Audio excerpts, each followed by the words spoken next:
உன் நாமம் என் வாயில் நல் தேனாய் இனிக்கின்றது.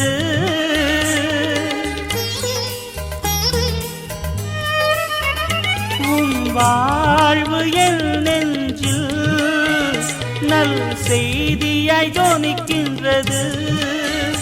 உன் அன்பை நாளும் எண்ணும் போது ஆனந்தம் பிறக்கின்றது. என் இயேசுவே உன்னை நான் மறவே